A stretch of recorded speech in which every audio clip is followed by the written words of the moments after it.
All right. So what I'm going to discuss here, just pull this up, kind of like have just a couple of different like little things that I'll put into my notepad. The I'll just kind of broach these themes because these conversations are getting bigger, right? They're more massive, they're more far-reaching. This is going to be about the myth, state, dream of civilizations. So, sort of, it's like an art form or an art force, a mythic legend making through the visionary state of the subconscious. This is usually the realm of poets and art. Um, this realm of the dredging of the subconscious and the I'm talking about this at a civilizational collective level, cultural level. There's a collective dredging of the subconscious, and this is brought to bear in a cultural artifact, cultural object, cultural force. And this, for me, there's a couple of different frames that I'm going to use. I'm going to use the Greek, the Roman, and the American. The Greek would be the theater and the Olympics. The Roman would be the Colosseum, and the American would be baseball.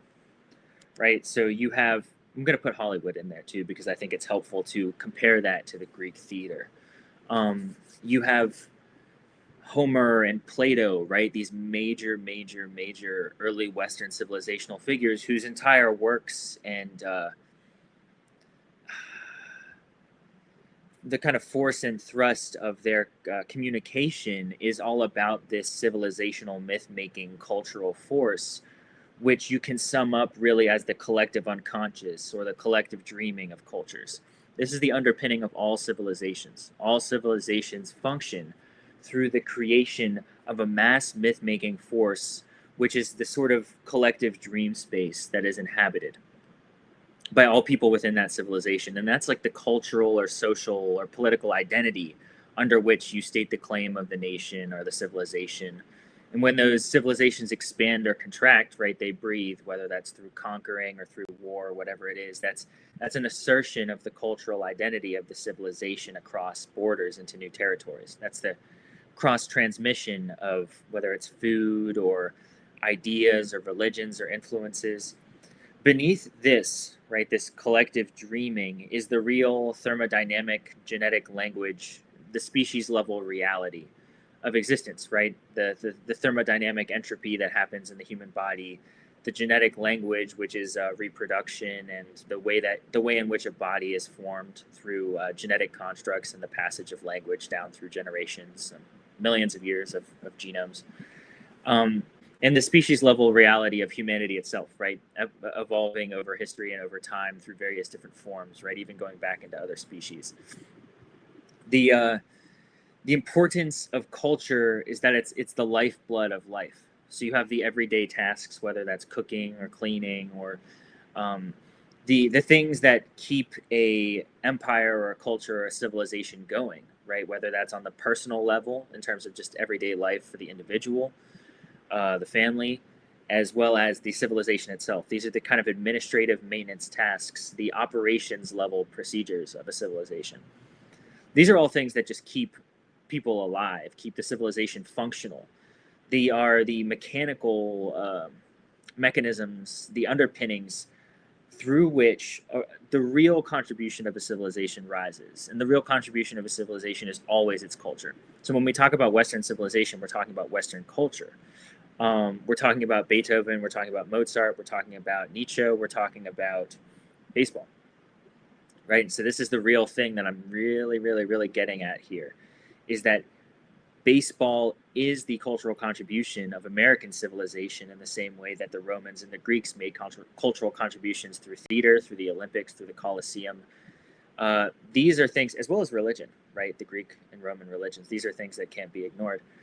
This is what we will look back on in terms of America. There'll be an exhuming of the American cultural and civilizational myth, just as there was for Greek and Rome. These things are dredged up out of the earth, out of the ocean. There will be an exhuming of this mass force tens or hundreds or thousands of years from now, right? There will be this re experiencing moment. It's almost like Planet of the Apes, right? Where he, at the end of the first Planet of the Apes movie, finds the Statue of Liberty, and he's like, "Oh, they did it here, whatever." You know, it's funny. I wanted to throw that in there. It's a little humor.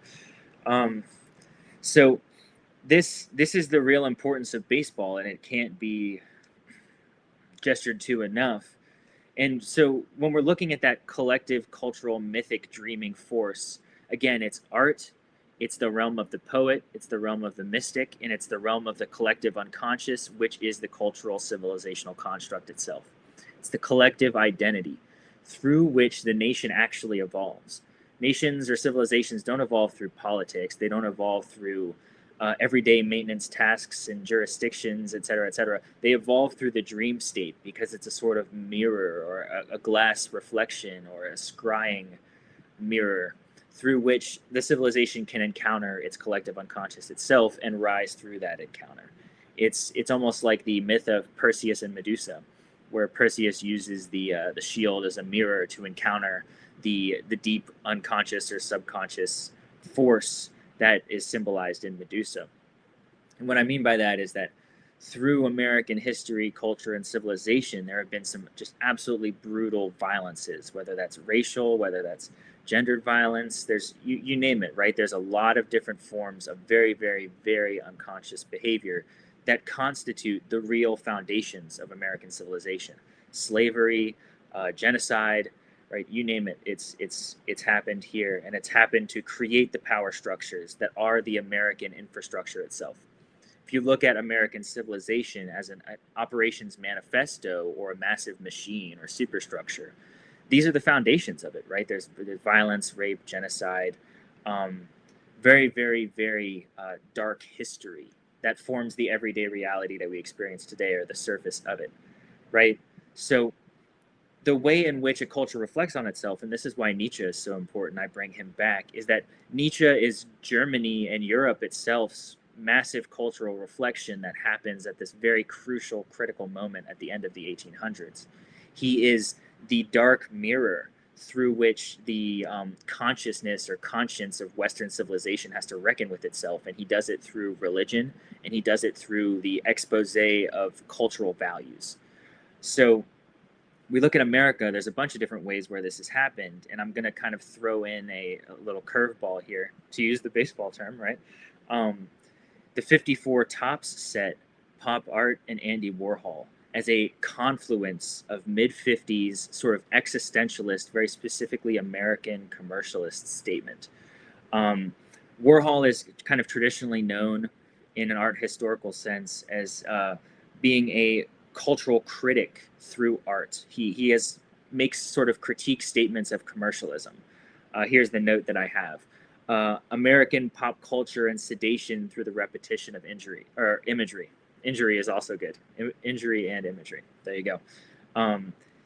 So the way that he uses a lot of his like patterns, right? He uses these patterns, multicolored, again, the idea of pop art is that it pops off the page through contrast and color, right? It's something that is almost three-dimensional. It's something that breaks the surface of the canvas.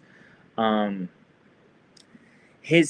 whole style of it's America's self-reflection. It's self-reflection through culture, and the rise through the industrialization of America in its superpower industrialization, right? Again, once we get to the 50s, America is the icon and image of mass industrialization as a power structure, right? Capital, resources, material, at all costs, right? And to produce as much of it as fast as you can as possible to create wealth, right? So he critiques that, right? Whether you have the Campbell's soup images or the electric chair images, it's a sort of shock value that's dulled through repetition, desensitization, so to speak. What is interesting, right? If I put that in juxtaposition with 54 Tops, because in America, it's not art and it's not intellectualism, right? Like, let's be clear. This is not, as opposed to Europe and traditional Western cultural values, where art and intellectualism are prized. That's not what's happening in America. It's not about the intellectual and it's not about the art world. It's about pop culture. it's about baseball, and it's about Hollywood. So you can see kind of through Warhol's critique, and I'll call it a failed critique because what it does is it sort of retrogressively or retrograde affirms the very structures he's seeking to critique through exclusive class hierarchies in the art world. Right? These become millions of dollars prints, and he's subsuming it directly into the cultural institutions of capital that he's trying to critique. Right? There's more to go into there, but it's not the essential part of what I'm talking about. So this is 50s and 60s. And then you also have the 54 tops, right? So what 54 tops does is it recognizes very intelligently, again, through the mechanism of capital, through the mechanism of commercialism, through the mechanism of mass industrialization. It's not critiquing it through the lens of an artist. It's actually a deepening of this cultural collective of commercial and industrial power. And it's using that in intersection with baseball, the preeminent cultural and social civilizational myth. What it's doing there is it's affirming the mythological pop cultural iconography. It's not gesturing toward intellectualism or critique.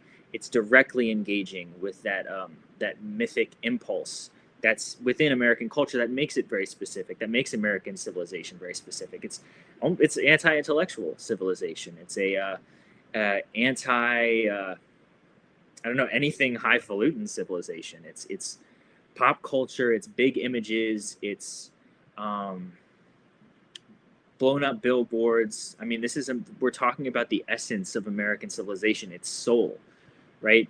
So again, the importance of culture as the lifeblood of life. It's the real stage on which the spirit and soul is forged. We're moving away from art. We're moving away from intellectualism. We're moving toward the direct encounter with life in a big, blown up and serious, intense way. And this is American culture. This is how American capital functions. It's the experience of New York City. It's the experience of a massive industrial empire creating and constructing this blown out factory of impulses and capital, and the infrastructure is unprecedented, right? When you look at modern American civilization and its infrastructure, all of its inflows and outflows of currency and material, you're looking at the cutting edge, right? And so you see places like China that almost grow to mimic this, what happens in America post-World War II. You're seeing this massive infrastructural civilization being developed that blows a lot of what we understand in history out of the water. So we're looking at very different cultural and civilizational values. And the 54 Tops set, I think, is so directly kind of implicative of that. And it's a pop cultural iconography as an entryway and gateway into the collective cultural participation in that myth. It creates, it's not even art, it's a cultural object. It's a documentation of the collective American subconscious through commercialism by directly engaging commercialism with the dominant myth structure. You have, let me look at here. Yeah, it goes deeper into that myth structure by directly engaging mass consumption through pop, bright colors, fun, play, and America's pastime, and thus succeeds and rejoices not by turning away from the collective cultural participation in the real American civilizational identity, which again is anti-intellectual, it's anti-art, really, but towards it, towards play, life, and this the stage of baseball, which in itself, in being a kind of anti-intellectual, it's definitely a sport of strategy, but it's not an intellectual pastime. It's a pastime of the mythic stage of achievement and heroism and struggle, right? And struggle in a very sporting and athletic way. By turning towards this, right, as opposed to turning away from it in a critique, which is a redoubling of the Warhol impulse.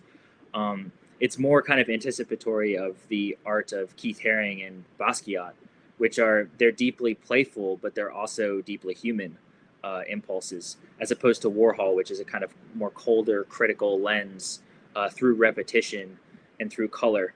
It's almost a generation ahead. The 54 Tops is more forward looking, and it's very emblematic of the cultural artifact and cultural object of American modernity and what it's doing with those very bright colors. But it's not a critique of commercialism again, right? It goes deeper into it, even in the very nature of Topps' monopoly of the baseball card. Topps is leveraging a massive commercial infrastructure, again, a monopoly system, to mass produce sacred cultural documents, mass distribute and share the collective cultural iconography of the religious myth engine of baseball. Right? So it is that powerful. When you look at the Warhol Campbell soup stuff, it's like, it's ironic, it's detached, it's removed, it's attempting to critique.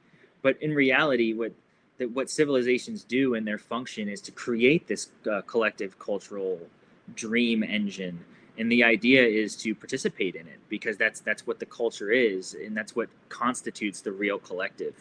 There is no, you have the famous Margaret Thatcher quote, there is no society, and in this sense I won't disagree, I will agree with it, because what there really is a collective cultural civilizational myth engine. That's what holds civilizations together. That's what constitutes a civilization. When you think about Greece, you don't even really think about Greek society first. What you do is you think about the myth structures that constitute the underbelly of the civilization. Everything that happens on the surface with the day-to-day events and arbitrations and maintenances and politics, you look at that and it's almost like a shell or a shadow of, it's like the thing before the real mythic event, the real important thing, which is again the lifeblood of life, the real stage upon which the spirit and soul is forged. And if you don't have that, you don't have a civilization, you don't have a culture. You just have a disparate, broken up things of people milling about and just doing random life-sustaining tasks, and you have no real meaning.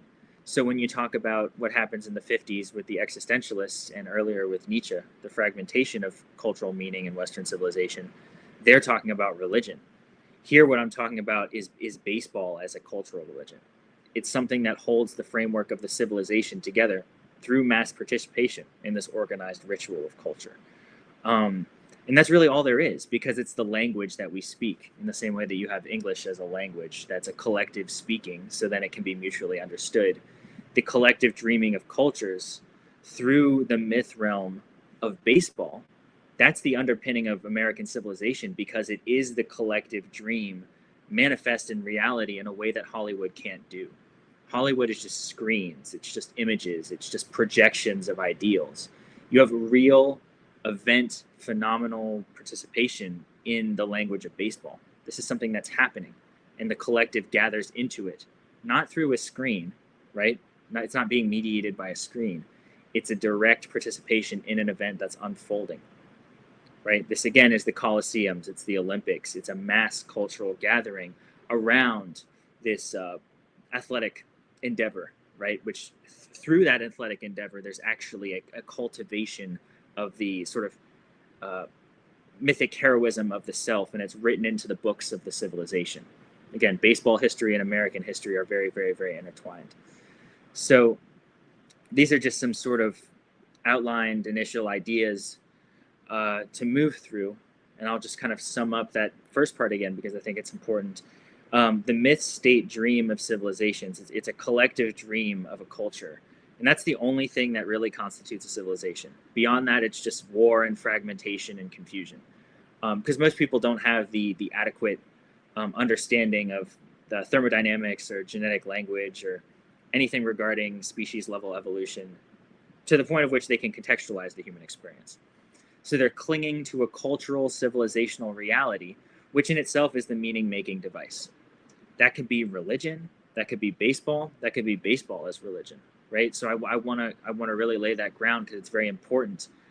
Baseball as religion is almost sort of a higher power in a way, because it's a collective communal device through which people can experience transcendence in real time, and they don't have to gesture elsewhere or into an abstract realm. We create this cultural ledger of legends and stories and struggles and toil through which people, everyday ordinary people like Satchel Paige or Dizzy Dean, rise up out of very difficult conditions. Babe Ruth is a good example, or Lou Gehrig. Rise up out of very difficult conditions and perform a sort of cultural, civilizational level catharsis that transcends politics and enters into the realm of the mythic, of the legend, of the major cultural civilizational contributions. So I do want to say, right, in terms of when you say Beethoven or Mozart, as I was talking about, or Nietzsche, right, you also really do have to look at baseball, and you can look at these baseball figures as being really primary figures of contribution to American civilization, right? And we have to sort of reckon with that, is that America is very different. It's founded on different precepts. It has different ideals than the vast majority of Western civilization that preceded it. It does take influence, of course, right? You have John Locke or Voltaire. These are you have Enlightenment figures that contribute, as well as Plato. It doesn't forget early Western civilization, but it forges its own path, and it forges a mythic path, not through intellectualism, not through abstraction, but through direct engagement with life in a cultural phenomenal gathering, which is an evolution of the ancient Greek and ancient Roman traditions of theater and sport and Olympics, and fuses them into a mythic legend-making device called baseball. Right? Very powerful stuff. That's what I got for you here. I hope you enjoy this. I'll talk to you on the next one.